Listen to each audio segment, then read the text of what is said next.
Best varicose veins చికిత్సనే పొందండి. నొప్పి లేని చికిత్స కోసం సంప్రదించండి ఎబిస్ హాస్పిటల్. నమస్తే రమ్మగారు. నమస్తే జయ. రమ్మగారు, చందమామ కథ ఏదైనా చెప్తారా? అడగని ప్రశ్న. ఒక పల్లెటూరులో ఒక వృద్ధురాలు తల్లి, ఒక కుర్రవాడి కొడుకు ఉండేవాళ్ళట. ఏమీ ఆస్తి పాస్తి ఏం లేవు వాళ్ళకి. ఏదో జీవితం అట్లా పోతూ ఉండేది. చిన్న పనిచేసేది. చిన్నతనంలో కుర్రాడి చిన్నతనంలో తల్లి ఎటకొట్ట పిల్లాడు తల్లి కడుపు నింపుకునేవాళ్ళు. మెల్లిగా వాడికి 15-17 వచ్చేసరికి అలా మగ పిల్లవాడు పని చేసే వయసు వస్తుందిగా. వాడు బాగా గట్టిగా ఆ పని చేసేవాడు. ఏదో పర్వాలే ఒక మాదిరిగా నడిచేది. అయితే కొంతకాలం అయ్యాక వాడు వేరే వాళ్ళ పొలాల్ని మక్తాకి తీసుకుని, ఏమన్నా దాన్ని మనం ఏమంటాం, లీజు లాంటిది, అది తీసుకుని కౌలుకి మక్తా అంటారు, కౌలుకి అంటారు. ఆ కౌలుకి తీసుకుని చేసేవాడు. భూస్వామికి కౌలు ఇచ్చేసి తమ ఇంటికి చేరే ధాన్యంతో సంవత్సరం అంతా గడపలేకపోయేవాళ్ళు. ఏడాది గడిచేది కాదు. రెక్కలు ముక్కలు తీసుకున్నా మనకేమిటమ్మా డబ్బులు చాలటం లేదు, ఇటు అవస్థ పడుతున్నాము అని తల్లిని ఎంతసేపు అడిగేవాడు. అయితే వాళ్ళ అమ్మ అనేది, ఏమిట్రా నన్ను అడిగితే నేనేం చెప్తాను రా నాయన, ఆ ప్రశ్నలు చెప్పే స్వామి ఎవడో ఉన్నట్ట పడమటి కొండ మీద, ఆయన అడిగితే చెప్తాడు రా అనేది.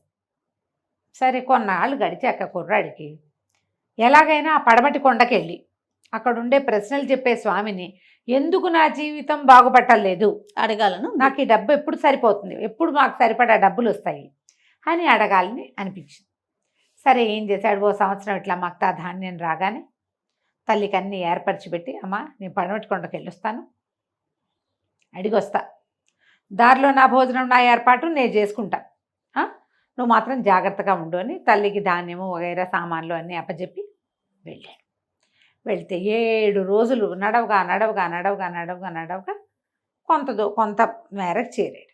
అయితే ఏమైంది, 7 రోజుల తర్వాత ఓ ఇల్లు, ఒక ఆవిడ ఎవరిదో ఇల్లు కనపడితే ఈయన తలుపు కొట్టి నేను పడమటి కొండకి వెళ్తున్నానండి, 2 పూటలు రెస్ట్ తీసుకుంటాను, ఈ పూట రెస్ట్ తీసుకుంటాను, ఇక్కడ తీసుకోవాలనుకుంటున్నాను, ఒక ముద్ద అన్నం పెడతారా అంటే, ఆ ఇల్లు ఒక ముసలమ్మది. ఆవిడ, దానికి ఏముంది నాయనా, రారా, పడమటి కొండకి వెళ్ళే వాళ్ళంతా ఈ దారినే వస్తారు, ఈ మధ్య ఎవరు రాలేదు ప్రశ్నలకి, రా నాయన, మీ ఏం చేస్తున్నావు, ఏం ఊరు, ఏం కులం గోత్రం ఏవో అడిగి. సరే సాయంకాలానికి చేరాడు. శుభ్రంగా రాత్రికి అన్నం పెట్టింది. మర్నాడు పొద్దున ఇతను 2 రోజులు తినడానికి సరిపడా రొట్టెలు చేసి కట్టించి, అబ్బాయి ఎట్లాగో ప్రశ్నల స్వామి దగ్గరికి వెళ్తున్నావు కదా, నా కూతురు చూడు అని పిలిచింది. లోపల నుంచి ఒక పిల్ల వచ్చింది, చక్కటి చుక్క. పిల్ల రాల, పిల్లని చూపించలేదు ఆవిడ. పిల్ల ఉంది లోపల తిరుగుతుంది కానీ వీడు చూడాల. మా పిల్ల చక్కని చుక్క. మరి దానికి ఏమో మాటలు రావు నాయన, మూగబొమ్మ, దానికి మాటలు ఎప్పుడు వస్తాయో కనుక్కో అని చెప్పింది. ఆ పిల్లని వీడు తను చూడాల. సరే అడుగుతానన్నాడు. రొట్టెల మూట భుజాన్ని వేసుకుని మళ్ళా నడిచాడు 7 రోజులు. నడిచేసరికల్లా ఈసారి ఇంకొక ఇల్లు తలుపు కొట్టాడు. ఈ రాత్రి ఇక్కడ పడుకుంటానండి అంటే వాళ్ళు అన్నారు, సరే మా ఇంట్లోనే ఉండు నాయనా అని ఆ పూట భోజనం పెట్టారు. మరి ఏమడిగారు, రాత్రి పడుకున్నాక పర్నాడు పొద్దున్న లేచి ఎక్కడికి వెళ్తావు ఏంటి అన్నీ కనుక్కుంటే, ప్రశ్నల స్వామి దగ్గరికి వెళ్తున్నాను, పడమటి కొండ ఎక్కుతాను అంటే, ఈ ముందుకు వెళ్ళాక ఒక వాగు వస్తుంది, వాగు దాటితే కానీ నువ్వు వెళ్ళలేవని దారి చెప్పి, వాళ్ళ దొడ్లో ఒక పెద్ద నిమ్మ చెట్టు ఉంది, అదొక మర్రి చెట్టు అంటుంది, నవలాడుతూ ఆకులు, కానీ పూత పిందే లేవు, దానికి 10-15 ఏళ్ళు వయసు ఉంది, ఆకు పోదు, అంటే నవలాడుతూనే ఉంటుంది, దీనికి పూత రాదు పిందే రాదు, ఏమిటి దీని కారణం అడగమని అన్నారు. వాళ్ళు కూడా ఏవో కొన్ని రొట్టెలు చేసిస్తే ఇతను అట్లా వెళ్ళాడు. వెళ్ళగా వాగు వచ్చింది. ఆ వాగు ఎట్ట దాటాలో తెలియలేదు. ఆ వాగు గట్టు మీద కింద కూర్చొని చూస్తున్నాడు. ఆలోచిస్తుంటే వాగులోంచి పెద్ద పాము వచ్చింది. పెద్దదో మహాసర్పం ఒకటి. అడిలిపోతే, సర్పం నువ్వు భయపడద్దు, నేను సహాయం చేస్తాను, నువ్వు ఎక్కడికి వెళ్తున్నావు ఏంటి, పడమటి కొండకి వెళ్ళాలి నేను అనేసరికల్లా, నేను నా నెత్తి మీద కాలు పెట్టు, నేను దాటిస్తా, నాదొక ప్రశ్న ఉంది, 1000 సంవత్సరాలుగా ఈ వాగులోనే ఉన్నా నేను, నాకు ఎప్పుడు విముక్తి వస్తుందో కనుక్కో కాస్త, ఆ మాట చెప్పావా, ఇక అంతకంటే ఏం అక్కర్లేదు అంటే సరేనని ఒప్పుకున్నాడు. ఆ పాము పడగ మీద కూర్చుంటే పాము తీసుకెళ్ళి వాగు దాటిచ్చేసి, సరే అక్కడి నుంచి నడవగా పడమటి కొండ చేరాడు. కింద బోళ్ళంత మంది జనం ఉన్నారు. పైన ఒక పురాతన కట్టడం ఒకటి కనపడింది, చాలా పెద్దది. ఆ ప్రశ్నలు చెప్పే స్వామి ఆ కట్టడంలోనే ఉంటారని చెప్పారు వాళ్ళు చుట్టుపక్కల జనం. సరే స్వామీజీ దగ్గర పైకి వెళ్ళాడు. చీకటి పడిపోయింది. ఆ పూట ఏదో ఆశ్రయం ఇచ్చారు, ఓ ముద్ద అన్నం పెట్టారు, తిన్నాడు. మర్నాడు పొద్దున్న దర్బార్ అన్నారు. దర్బార్లో ఆయన స్వామీజీ కూర్చున్నారు.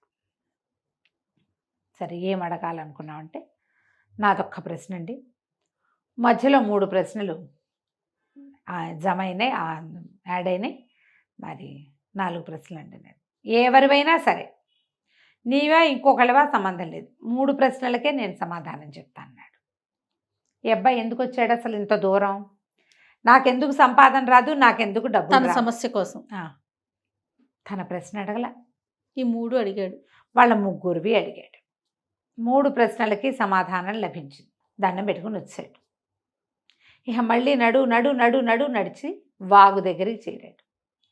ఆ సర్పం కనపడింది.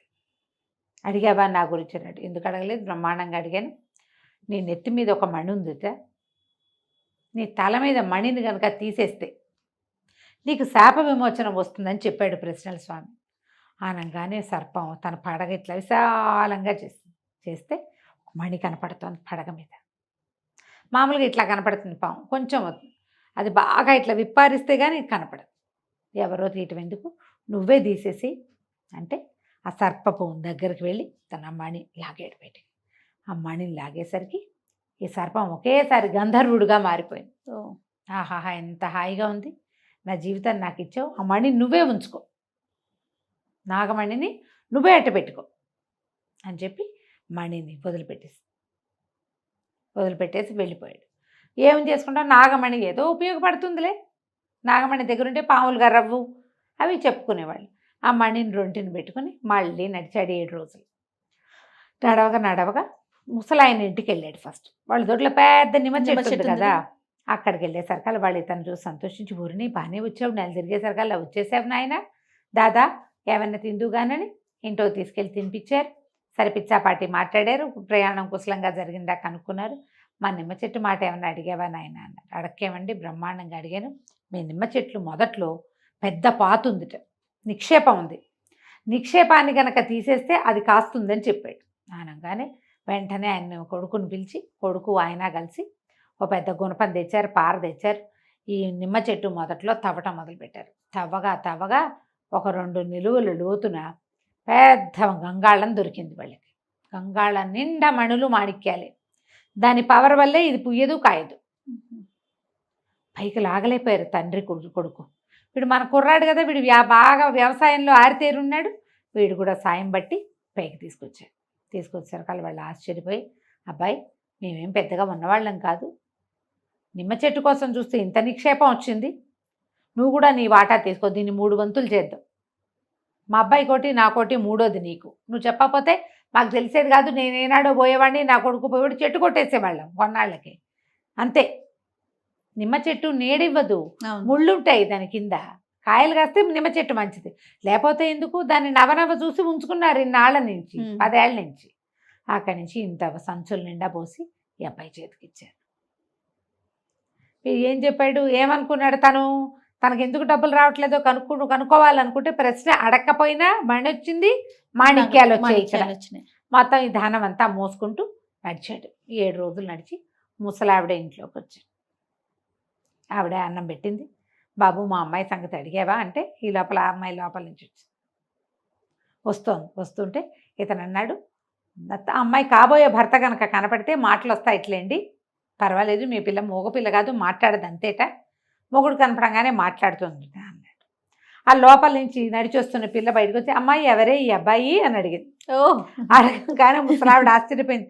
అయ్యో రామ, పిల్లకి మాట వచ్చేసింది, నువ్వే దీని మొగుడు కాబోలు, కిందటిసారి నువ్వు కనపడప్పుడే మాట్లాడేదేమో, అప్పుడు చూపించలేదు, పిల్లని చూపించలా, ఆ పిల్ల లోపలే ఉంది.